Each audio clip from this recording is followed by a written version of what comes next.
오늘 우리가 읽은 네 구절, 요한복음 6장 10절 또 11장 41절, 누가복음 22장 4개인데요.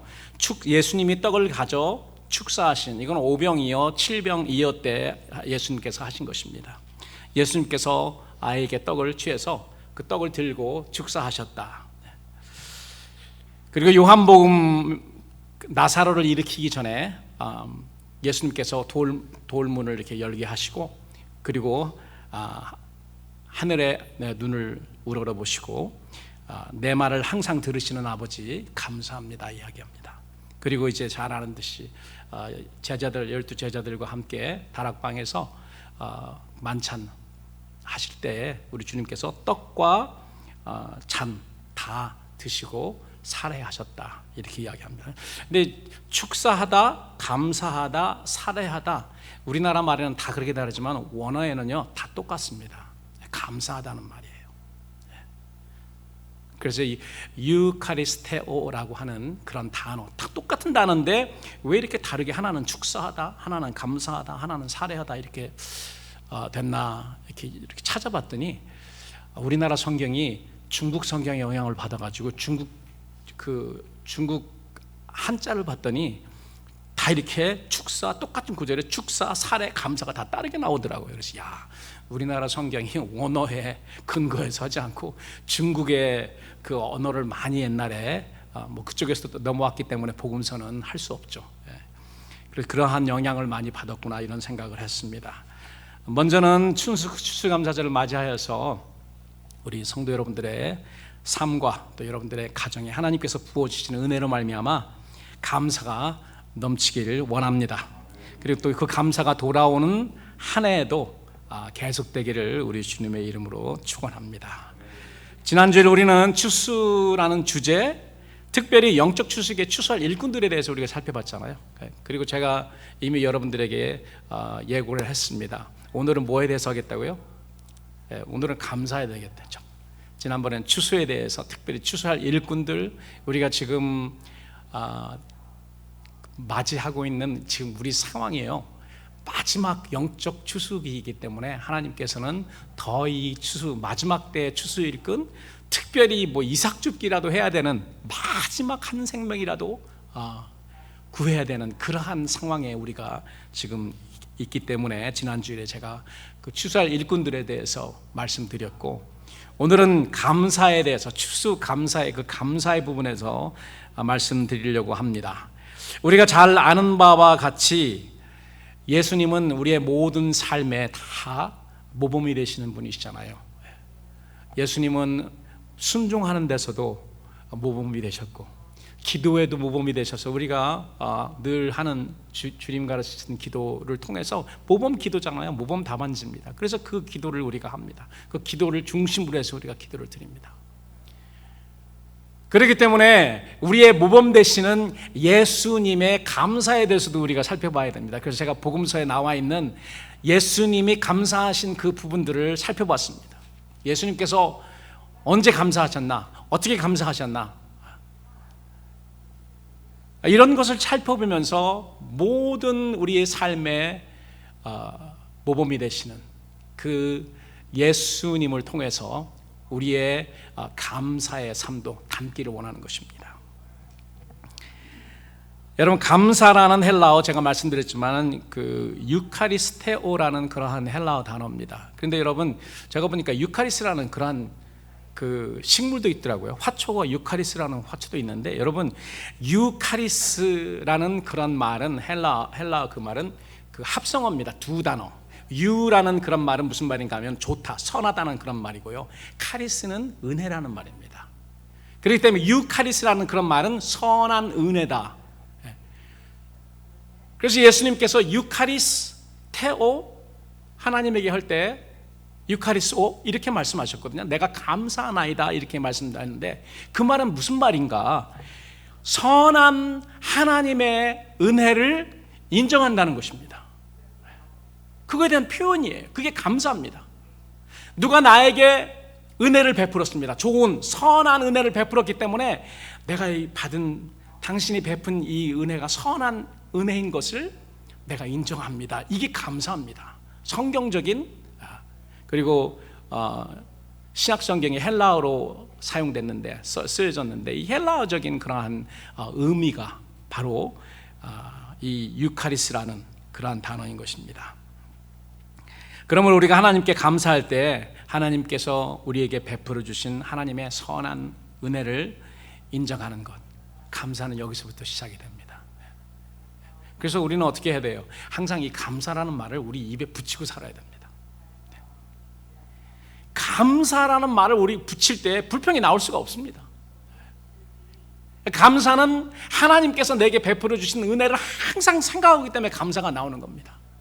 주님, 내가 나에게 베푸신 이 은혜가 좋은 선한 그런 은혜인 것을 내가 인정합니다.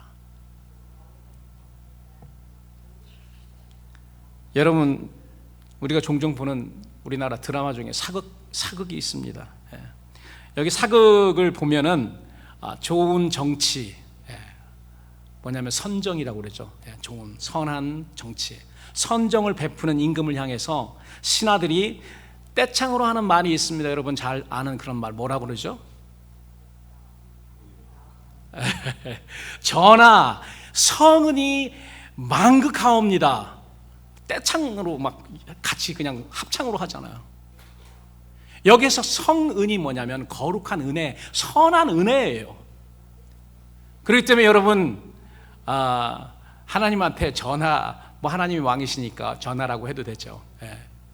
하나님, 주님, 성은이 만극합니다. 이 만극이란 말은 끝이 없다는 말이거든요.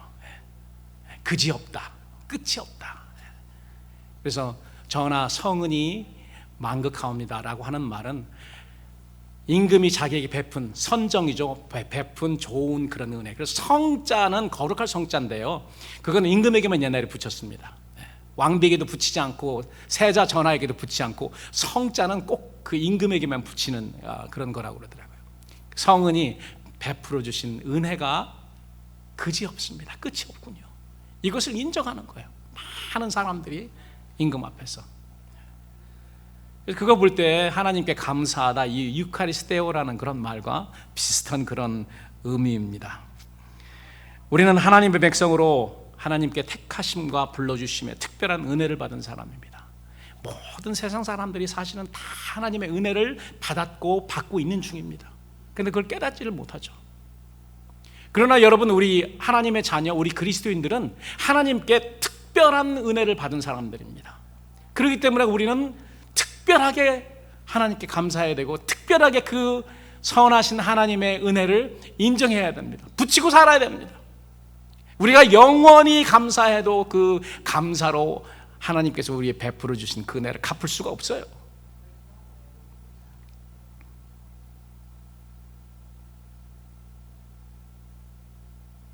우리가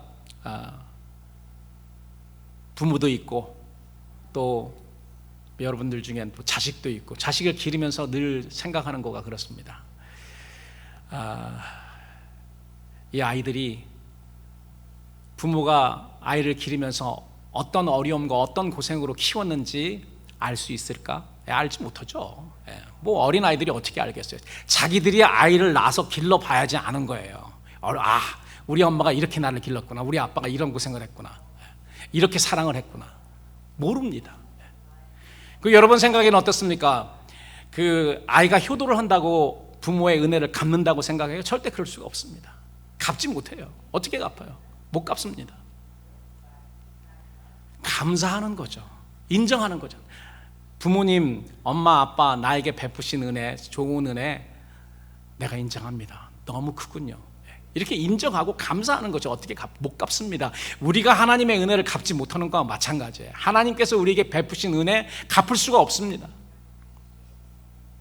우리가 하나님께 하는 거는 갚는 게 아니고, 은혜를 갚는 게 아니고요, 감사의 표현인 것이죠. 우리가 어떠한 우리의 목숨을 하나님께 바친다고 해도 이것을 하나님께 은혜를 갚는다고 생각하면 안 돼요. 갚을 수 없습니다.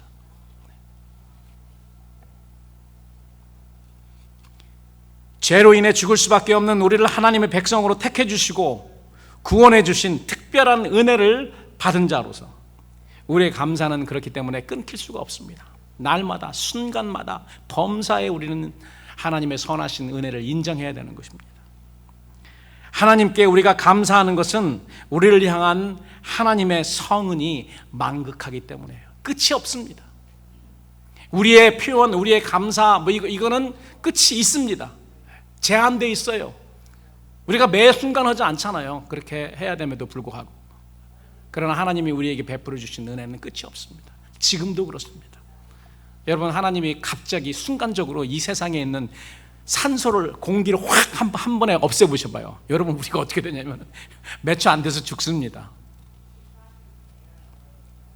그래서 저는 오늘 감사에 관해 생각하면서 이 세상의 감사에 관해서 대하여서 세 가지 부류의 사람이 있겠구나. 뭐 더 붙이려면 더 많이 있을 수 있지만은 basically 크게 보면은 세 가지 사람이 있는 것 같다는 생각이 듭니다. 첫 번째는 감사할 만한 선한 은혜를 하나님으로부터 받았음에도 불구하고 그것을 인정하거나 감사치 않는 사람입니다. 사도 바울은 로마서 1장 20절 이하를 통해서 세상 사람들에 대해서 이렇게 이야기해요. 세상 사람들은 하나님이 지으신 만물을 통해서 하나님의 그런 영원하신 능력과 하나님의 신성을 보고 또 하나님의 은혜를 날마다 받고 있다는 그 진리를 알면서도 일부러 모른 채 한다는 거예요. 일부러 모른 채 하면서 하나님께 영광도 돌리지 않고 하나님께 감사하지도 않는다. 사도 바울이 로마서 1장에서 이 이야기를 합니다. 세상 사람들이 모르나? 아는데요, 그 진리, 하나님이 계시다는 것과 하나님이 지금 이 우주 만물을 운행하고 계시는 것을 어렴풋이 압니다. 그런데도 그 진리를 누르는 거예요. 모른 척합니다. 그렇기 때문에 하나님께 감사 안 해요. 그러면서도 여러분, 자기가 하나님의 도움이 필요할 때는 하나님 찾습니다. 여러분 아시죠? 믿지 않는 사람도 하나님 찾습니다. 그거는 내재해 있다는 거예요. 하나님이 계시다는 거, 창조주 하나님이 계시다는 것을 아는 겁니다. 전혀 하나님 한번 불러보지 않은 사람, 하나님께 감사치 않은데도 어려움 닥쳐서 죽을 상황이 닥치면 제일 먼저 하나님 살려주세요. 그건 믿는 사람이나 믿지 않는 사람이나 신불신간에 다 그렇게 이야기합니다. 만약에 그걸 믿기 싫더라도 하나님이 계신다면 해서 나를 좀 도와주세요, 이렇게 이야기합니다.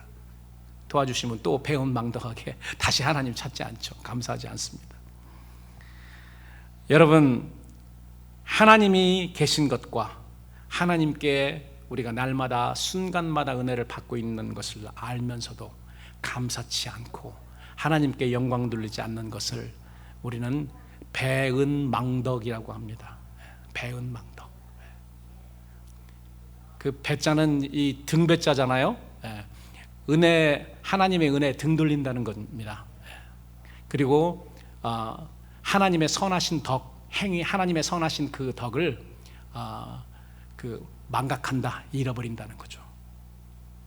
그러니까 감사를 까먹는다든지 하나님의 은혜에 등들리며 사는 사람은 하나님께 배은망덕한 사람이라는 것입니다. 이게 바로 세상에 믿지 않는 사람들, 감사할 만한 선한 은혜를 하나님으로부터 받았음에도 불구하고 그것을 인정하거나 감사치 않는 사람들의 행위가 바로 이렇다는 것입니다. 두 번째로 또 어떤 종류의 사람이 있는가? 감사할 만한 선한 은혜를 받았다고 생각하는 때만 감사하는 사람입니다. 감사한다는 것은 하나님께서 베풀어 주신 은혜를 인정한다는 것이죠. 그렇기 때문에 이 부류의 사람은 신앙인이긴 분명합니다. 믿는 사람인 것 같아요. 그렇게 봐줘야 되죠. 그러나 그 감사가 어느 특정한 상황이나 어느 절기, 특별히 감사절 이런 절기 있잖아요. 절기에 제한되어 있기 때문에 부분적인 신앙, 아직도 성숙하지 못한 그런 신앙 단계에 있다고 봐야 되는 것이죠. 여러분, 우리가 만약에 이런 신앙 단계에 있다면 빨리 이런 신앙에서 벗어나 다음 단계의 신앙으로 진입해야 됩니다. 마지막으로 세 번째입니다. 그 다음 단계의 신앙을 가진 사람, 감사할 만한 상황이든 아니든 범사에 감사하는 사람, 세상적으로 볼 때, 세상의 관점에서 볼 때는 절대로 감사할 수 없는 그런 어려운 상황인데 감사하는 사람, 하나님을 찬양하는 사람, 이런 사람이 성숙한 신앙인이죠. 우리 주님이 기뻐하시고 하나님이 기뻐하시는 그러한 성숙한 신앙인입니다. 성숙한 그리스도인은 세상의 관점에서 볼 때 감사할 만한 상황이든 아니든 범사에 감사하는 사람입니다. 오늘 우리가 예수님의 감사의 삶을 통해 살펴봐야 할 부분이 바로 이 범사에, 어떤 상황에서든 감사하는 그 감사입니다. 오히려 예수님의 그 감사는 보면은요, 어려운, 우리가 볼 때 감사치 못할 그런 상황인데 감사하셨어요. 예수님은 보통 때는요, 감사를 매일 달고 살으셨나 봐요. 특별히 표현했을 때는 진짜 감사치 못할, 세상 사람들이 볼 때는 감사치 못할 그런 상황에서만 하셨더라고요. 복음서에 기록됐더라고요.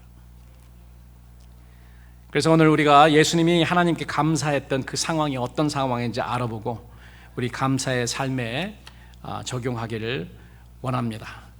복음서 기록에 의하면 예수님이 이 유카리스테오라는 이 감사라는 단어를 사용해서 하나님께 감사한 적이 적어도 4번, 오늘 제가 읽었습니다, 있습니다. 그런데 예수님의 감사 기도는 특별한 점이 있어요.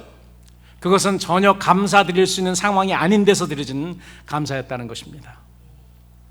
그래서 감사할 조건이 있을 때만 감사하는 우리의 성숙치 못한 우리 대다수의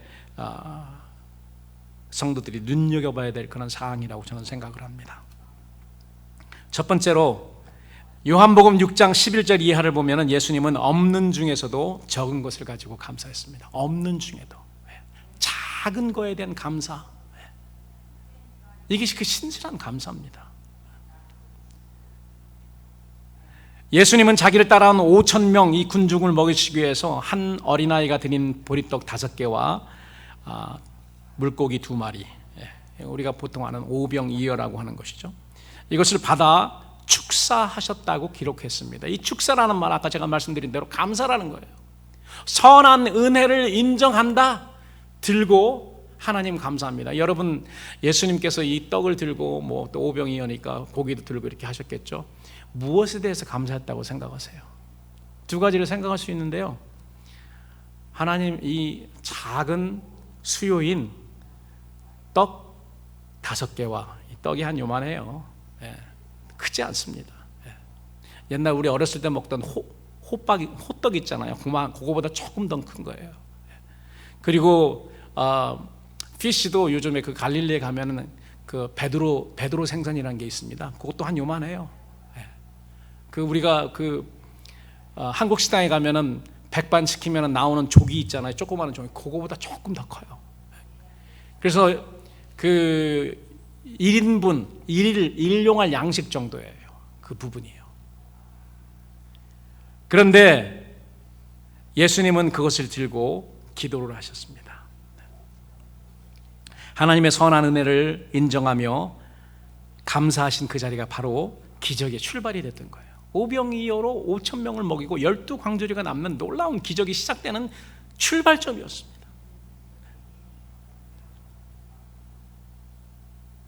예수님은 5,000명이 먹을 수 있는 많은 떡이 있기 때문에 하나님께 감사한 게 아닙니다. 오히려 5,000명을 먹이기에 터무니없는 부족한 상황, 오병이어로 몇 명이나 먹어요? 한두 사람 먹으면 한 조각만 먹어도 10사람 먹으면 끝이죠. 그런데 5,000명이잖아요. 5,000명을 먹이기에 부족한 그런 터무니없이 부족한 상황에서 적은 것을 가지고 감사하셨습니다.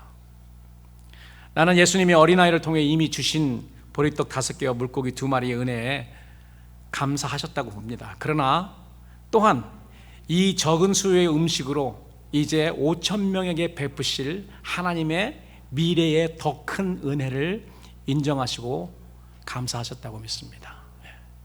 그렇기 때문에 하나님이 이미 주신 그 은혜도 감사해야 되지만은 하나님이 앞으로 주실 그 큰 은혜를 믿음으로 바라보고 미리 감사하는 겁니다.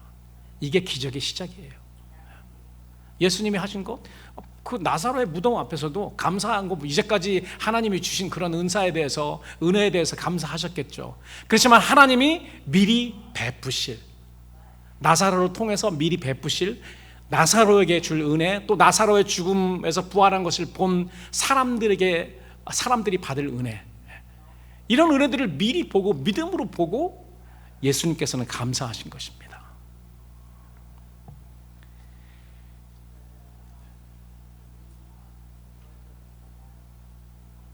없는 중에도 작은 것을 가지고 감사하는 자들에게 하나님은 많은 사람을 먹이고 섬길 수 있도록 큰 것을 맡기실 것이라고 저는 확신합니다.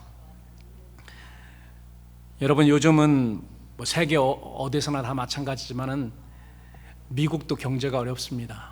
우리도 자주 하는 말이, 야, 물가가 너무 많이 올랐어. 팬데믹 이전과 지금 이 식당에 가면 완전히 2배입니다. 그리고 음식값 뭐 다른 것도 많이 올랐습니다. 경제가 어려워요. 경제가 어려우니까 미국 정부도 보면은 이제는 자기 국가를, 뭐 원래부터 그랬지만 하여튼 더 미국만을 생각하고 바깥으로 주던, 후하게 베풀던 그런 미국이 더 이상 아닙니다. 돈 더 내, 이렇게 하고, 뭐 여러 사람들한테 전쟁 우리 이제 더 하지 않아, 다. 그래서 옛날에 베풀던 그런 거가 다 줄어들었습니다. 특별히 요즘 뭐 여러분들 느끼시면 저는 굉장히 많이 느끼는 것 중에 하나가 뭐냐면은, 미국이 이렇게 어려워지고 누구 이제 그 스케이프고트라고 하잖아요. 스케이프고트라고 하는데, 자기가 어려워진 거를 누구를 탓해야 될 대상을 찾기 시작하는데, 그것이 이민자입니다. 그래서 이민자들이 와서 범죄하고 선한 시민들의 불법으로 와서 그 시민들의 잡을 빼앗고 이거를 공격해요. 그래서 옛날 같지가 않습니다. 제가 70년 초에 이민 왔을 때 이민 온 사람들에 대해서 굉장히 후하게 생각해 줬습니다. 그 당시는 어디서 왔냐, 뭐 미국이 어떠냐, 뭐 이런 거 잘 물어보는데 요즘 그렇지 않습니다. 나그네와 이민자들을 각박하게 대합니다. 그러나 여러분, 미국에 제일 처음에 정착했던 청교도들을 중심으로 한 미국 건국의 조상들은 그들의 정신이 지금 정치하는 사람들의 정신이 아니었습니다. 그런 생각이 아니었어요. 종교의 자유를 위해서 신대륙으로 왔잖아요. 그 이후에 여러분들 이 미국 역사를 이렇게 공부하면은 제일 처음에 왔던 사람들은 이 청교도를 중심으로 왔던, 메이플라워 타고 왔던 그런 사람들은 종교 때문에 왔습니다. 종교의 자유를 위해서, 신앙을 위해서 온 사람들이에요.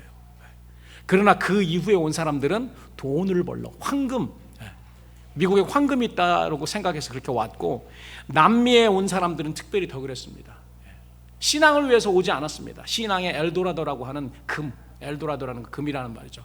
엘도라도 주림을 가지고 왔기 때문에 이 사람들은 그 원주민들을 다 죽이고, 그리고 거기에 있는 모든 자원을 빼앗갔죠. 그러니까 미국 사람들도 나중에 온 사람들은 그랬어요. 돈 벌려. 그렇기 때문에 미국의 원주민들이 처음에 그 유럽에서 온 그런 사람들을 얼마큼 그 선하게 대접을 했습니까? 농사하는 법도 배워주고, 첫 번째 추수 때 와서 농산물도 주고, 이렇게 좋게 시작을 했거든요. 근데 나중에는 어떻게 해요? 이 땅을 다 뺏어야 되니까 그냥 죽이면, 거기에 앞장선 사람들이, 여러분 죄송하지만요, 목사님들이었어요.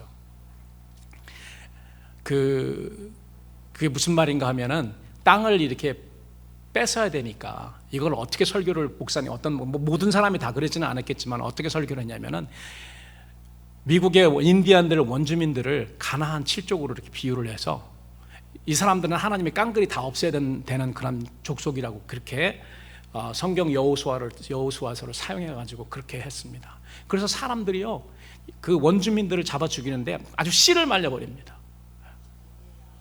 그렇게 하고 그 서부 활극이나 이런 걸 보면 그렇게 해서 다 차지해 버린 거예요. 거기에 대한 그러한 큰 죄가 있습니다, 미국 사람들에게는. 그렇기 때문에 목사님들, 그런 영적인 흐름을 아는 목사님들은요, 회개하세요. 많이 회개해요. 특별히 그 원주민들 앞에서. 원주민들의 자손들은 지금 다 까먹었어요.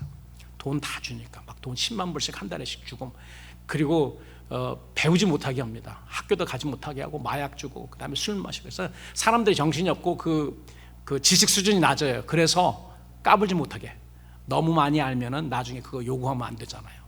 그리고 그 구석에 숨겨놨습니다. 인디언 레저베이션이라는 그런 곳에. 그래서 아는 사람들은 다 알아요. 배은 망덕이죠, 사실은요. 그렇기 때문에 이 청교도들, 신앙의 자유를 위해서 왔던 그런 사람들은 아직도 그 정신이 있어요. 그 정신이 있어서 이민자들을 잘 대해줍니다. 그리고 나그네를 대접을 합니다. 이건 뭐 성경적이잖아. 성경에서 나그네를 대접하라고 했는데, 청교도들의 첫 감사 예배를 드릴 때 그들은 아직 황무지 벌판에 서 있었어요. 풍부해서 드리는 감사가 아니고요, 황무지에 씨를 심었을 때 열매를 주신 하나님, 겨울에 심한 추위와 싸웠지만은 오두막집이라도 주신 하나님, 낯선 외국인들에게 농사법을 가르쳐주는 착한 원주민을 만나게 해주신 하나님의 은혜를 인정했고 감사했던 것입니다. 일반적으로 불평할 수밖에 없는 험한 환경이었죠. 메이플라워를 타고 온 사람은 태반이 죽었습니다. 반절 이상이 죽었어요. 그러나 그런 환경에서도 감사를 발견하고 없는 중에서 적은 것에 감사한 것이 미국 추수감사절의 기본 정신입니다. 그리고 우리가 추수감사절을 지내는 것은 이 미국 추수감사절을 따라서 지키는 것입니다. 이스라엘의 추수감사절은 절기가 달라요. 한국의 추석도 다릅니다.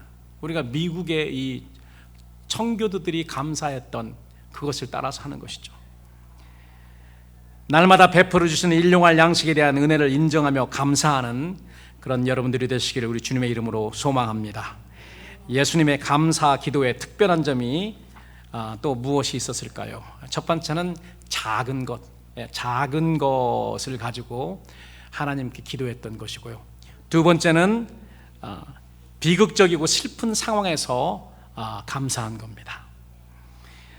예수님께서 드린 감사의 기록은 나사로의 무덤 앞에 서서 하신 기도 속에 잘 나오죠. 예수님은 죽은 지 나흘이 지난 나사로 무덤을 찾아가 돌문을 옮겨놓게 하시고 기도하십니다. 요한복음 11장 우리 한번 띄워주시기 바랍니다. 11장 다 같이 41절만 읽습니다. 다 같이 시작.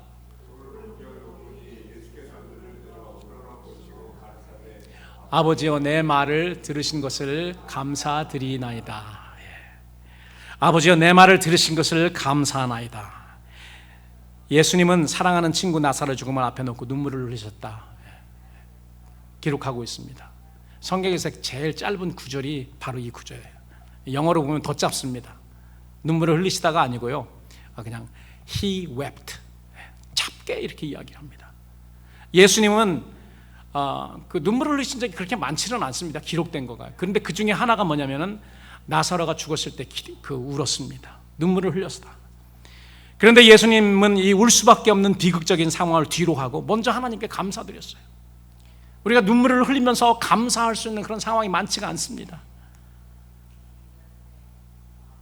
신실하신 하나님, 기도를 들어주시는 하나님, 하나님의 뜻대로 행하는 종들의 간구를 들어주시고 은혜를 베풀어 주실 하나님, 하나님의 미래에 주실 앞으로 주실 그 은혜에 대해서 믿음의 눈으로 보고 감사했다는 것입니다.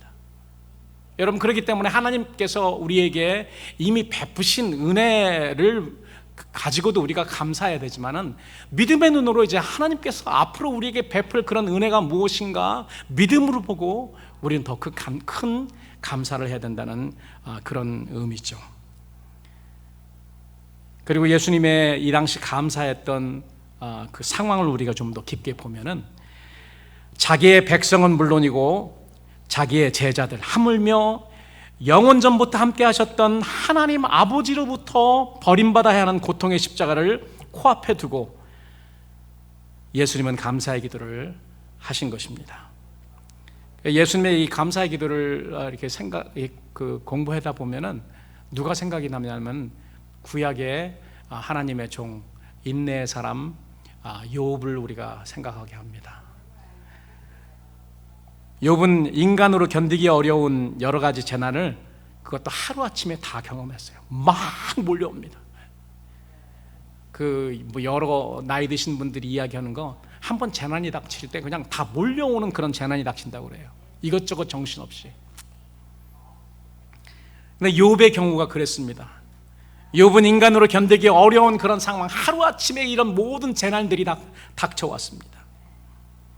그렇지만 놀라운 것은 결단코 그의 입으로 하나님께 범죄하지 않았다. 하나님께 범죄하지 않았다는 그런 말이 무슨 말일까요? 하나님께 불평하지 않은 것입니다. 그리고 하나님이 받으셔야 될 그런 영광과 하나님이 받으셔야 될 하나님의 선한 은혜에 대한 그 인정이 끊기지 않았다는 거예요. 주시는 분도 주, 취하실 분도 주. 내가 영원히 할 말, 주 이름 찬송하리라. 얼마나 놀라운 감사의 표현입니까? 그런데 이게 무슨 내가 뭐 억만장자 뭐 100만 불짜리 로또에 당선이 돼서 한 것이 아니고요, 모든 인간이 받을 수 있는 재난이 하루아침에 닥쳤을 때에 이러한 찬양과 감사와 하나님의 은혜에 대한 인정을 한 것입니다.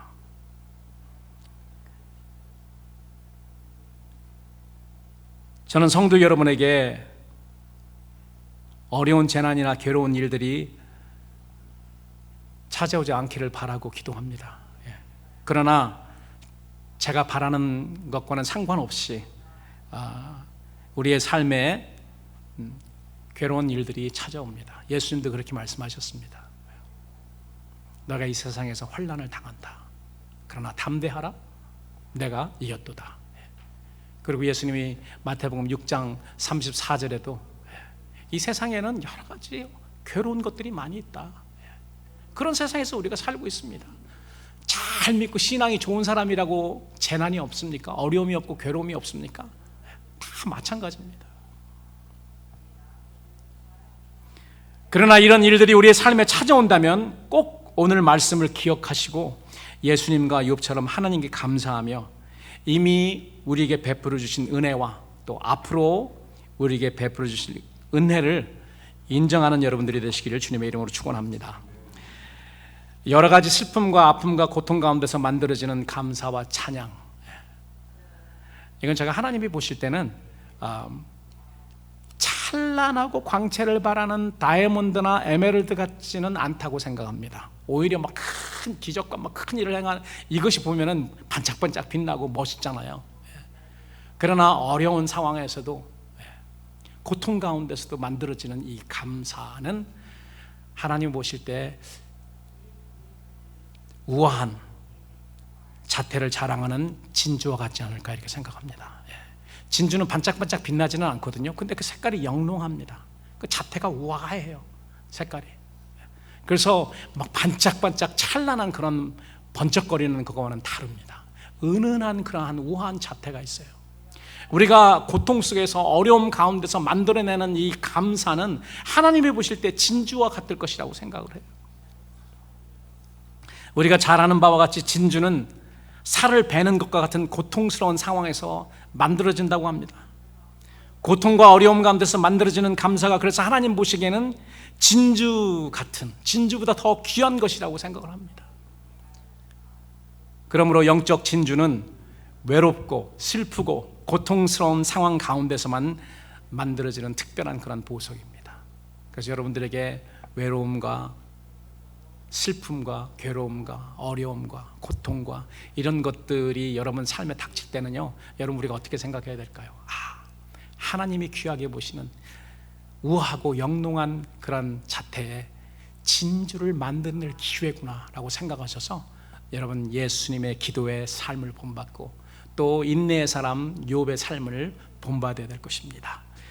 여러분 우리가 계시록 21장 21절을 보면은 영원하고 거룩한 성 새 예루살렘 성에는 12개의 문이 있습니다. 근데 이 문이 무엇으로 만들어졌냐면은 다 진주로 만들어졌다. 진주 문이에요. 저는 이 문들이 그 문을 통과해서 그 안으로 들어갈 사람들의 자격을 설명한다고 이렇게 생각을 합니다. 이 세상에서 여러 가지 고난과 핍박과 환난을 당했으나 감사와 찬송으로 이기는 자들이 통과할 수 있는 문이 바로 계시록 21장에 나오는 거룩한 성 새 예루살렘 성의 12 진주문이라고 저는 생각합니다. 어떤 상황에서든 감사와 찬송으로 인해서 여러분 삶의 영적 진주를 생성하시기를 우리 주님의 이름으로 다시 한번 축원합니다. 마지막입니다. 예수님의 감사 기도에 대한 특별한 점이 또 무엇이 있을까요? 누가복음 22장 17절 우리가 잘 아는 그런 말씀인데요. 성찬식에 우리가 사용하는 그런 구절이죠. 제자들과 함께 예수님께서 떡과 이 잔을 베푸시는 그 만찬에 관한 그런 기사인데요. 여러분 이때 상황을 우리가 한번 생각해 봅시다. 여러분 이때가 어떤 상황이었습니까? 예수님이 제자들은 아직도 몰랐지만 예수님은 아셨잖아요. 자기가 유월절 어린 양의 실체로 와서 백성들을 위해서 이제 십자가에 달려 희생할 것이 이틀밖에 남지 않았습니다. 이 만찬을 할 때 그 다음에 돌아가셨으니까. 이런 상황이기 때문에 얼만큼 마음에 비통하고 얼만큼 마음에 아프셨는지, 그리고 인간이셨기 때문에 두려움도 있으셨을 거예요. 오죽하면 그 감람산 기도원에서 할 수는 있거든. 하나님 이 잔을 비켜가게 해달라고 이렇게 이야기를 했겠습니까? 그런 상황에서, 그리고 제자들이라고는 그 선생님을 위로하거나 격려하지 못하고 지금 다들 딴 생각만 하고 있습니다. 어떻게 하면 예수님이 이스라엘 임금이 돼서 한 자리 사지하나, 이런 생각으로 서로 싸움하고 있는 그런 당시 그런 상황이었잖아요. 예수님은 참 비통하셨습니다, 마음이. 그런데 그런 상황에서 떡을 들고 살해하시다, 감사하셨다는 말이죠. 유카리스테오, 하나님이 베푸신 선한 은혜를 인정하다라는 그런 의미잖아요. 떡을 가져 감사하셨다, 살해하셨다고 기록하고 있습니다. 그것은 예수님께서 죽기 전 제자들과 마지막 식사절에서 하신 감사였습니다. 죽음을 앞둔 그런 감사는 오직 영생에 대한 확실한 소망을 가진 자만이 할 수 있습니다. 지금 이제 곧 죽어야 되는 사람이 감사할 수 있는 그러한 여건이 뭐가 있겠습니까? 하나님이 나를 죽어도 다시 살려주신다는 그러한 믿음이 확고했기 때문에 감사한 거잖아요. 예수님은 자신의 부활을 확신하셨기에 자신의 죽음 앞에서 감사하실 수 있었던 것입니다.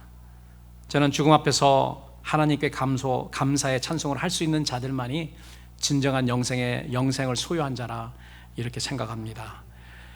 주님께서 우리 살아생전에 오시지 않는다면 저나 여러분들이나 다 이 죽음의 강을 건너야 하겠죠. 그러므로 우리 그리스도인들에게는 어떻게 사는 것도 중요하지만 어떻게 죽을 것인가도 중요합니다. 그래서 우리는 내가 어떻게 범사에 감사하는 마음으로 살 수 있을까 고민도 해야 하지만, 또한 내가 어떻게 감사와 찬송 속에서 주님 앞에 갈 것인가 또 고민해야 하는 부분인 것입니다. 여러분, 우리 성도들의 삶이 아무리 괜찮다 해도 모든 부분이 늘 괜찮지는 않습니다. 그럼 연세 드신 분들이 더 잘 알겠죠. 누구든지 겪어야 될 폭풍은 늘 있습니다. 비극적인 일들도 종종 있습니다. 그러나 우리에게 늘 베푸신 하나님의 선한 은혜를 인정하며 감사하며 산다면은 우리가 하나님께 고백할 수 있는, 내 영혼은 늘 평안합니다, 괜찮습니다, 자신 있게 말할 수 있을 것입니다. 사랑하는 성도 여러분, 이것이 바로 감사하는 사람들의 자세입니다. 사람은 행복해서 감사하는 것이 아니라 감사하며 살기 때문에 행복해진다고 합니다. 어떠한 상황에서라도 감사가 끊이지 않는 성도의 영혼은 하나님이 주시는 평안으로 잘 되고 평안할 것입니다. 여러분, 그 큰 폭풍이 치면은 이 위에 그 인공위성에서 보면은 그 폭풍의 눈이라는 게 있습니다. 그 눈에 보면은 아무것도 없어요. 확 비어 있습니다. 폭풍의 눈에는 아무런 영향이 없대요. 폭풍은 그 주위를 돌고 산답니다. 하나님의 선한 은혜를 늘 인정하며 사는 사람은 폭풍이 나를 둘러싸더라도 폭풍의 눈 안에 들어있는 것처럼 평강을 누릴 수 있는 것입니다. 하나님께 드리는 감사의 제사로 인해서 먼저는 여러분들의 영혼이 잘 되어야 하겠습니다. 또한 여러분들의 영혼이 잘된 것 같이 여러분들의 범사가 잘 되고 건강해야 되겠습니다. 마지막으로 제가 이 결론의 말씀으로 존 퍼맨이라고 하는 사람의 그 어느 목수의 은퇴라는 글을 결론으로 소개하고 마치도록 하겠습니다. 이 글은 하나님의 선한 은혜를 인정하는 감사에는 더 큰 은혜가 있다는 글입니다. 나이 많은 어느 목수가요, 은퇴할 때가 되어서 자기 고용주에게 찾아가서 이제 은퇴하겠다, 은퇴하고 가족과 편히 여생을 보내고 싶다, 이렇게 이야기를 했습니다. 그러자 그 고용주가 훌륭한 일꾼을 이제 이렇게 됐잖아요. 평생 이 사람을 위해서 일한 사람인데 무척 유감이다. 그리고 계속해서 더 일을 해달라고 이렇게 부탁을 했는데 그 완곡하기 때문에 유감이라고 말하면서 그러면 나를 위해서 집 한 채만 더 멋있게 좀 지어달라, 이렇게 이야기를 했습니다. 그 목수는 고민했습니다. 그런데 고용주의 간곡한 부탁을 뿌리칠 수 없어서 허락했어요. 그러나 그 마음은 이미 그 일자리에서 떠나 있었기 때문에 싸구려 일꾼들을 채용하고 싸구려 건축 제자를 사용해서 무성하게 집을 지었어요. 집을 완공해서 목수가 이 새 집의 현관 열쇠를 가지고 고용주에게 가서 줬습니다. 그런데 그 고용주가 목수에게 이렇게 말합니다. 이것은 당신 집입니다. 당신이 나를 위해서 여러 해를 일을 해줬기 때문에 고마운 마음으로 보답을 하는 의미에서 이 집을 드립니다 하고 집의 열쇠를 돌려줍니다. 그때 이 목수는 두 가지 충격을 받았습니다. 첫 번째는 큰 주인의 이런 보답이 첫 번째 충격이었고, 두 번째 충격은 몇 년이 채 지나지 않아 대폭 수리해야 될 아무렇게나 지은 그 집이 앞으로 자기가 살아야 할 집이라는 아쉬움의 충격이었습니다. 만일 이 목수가 자기가 전에 했던 것처럼 자신의 모든 경험과 정성을 다해 집을 지었다면 오랜 기간 든든한 집을 지었을 텐데 그런 기회를 놓친 거 아닙니까? 우리 주님은 마태복음 7장에서 이렇게 말씀하십니다. 예수님을 믿는 자들은 각각 다 집을 짓는 이 목수와 같은 자들이다 라고 이야기를 하시잖아요. 예수님이 보여주신 감사와 충성과 희생의 순종이 결국 우리에게 영원한 상급으로 돌아온다는 것입니다. 그렇기 때문에 감사하는 것, 베풀어 주신 선한 하나님의 은혜를 인정하는 그런 사람들에게는 하나님께서 더 큰 은혜를 더하신다는 그러한 진리를 깨달을 수 있는 그런 글입니다. 우리가 이러한 진리를 인정하며 어떤 상황에서는 감사하는 여러분들이 되시기를 우리 주님의 이름으로 축원합니다.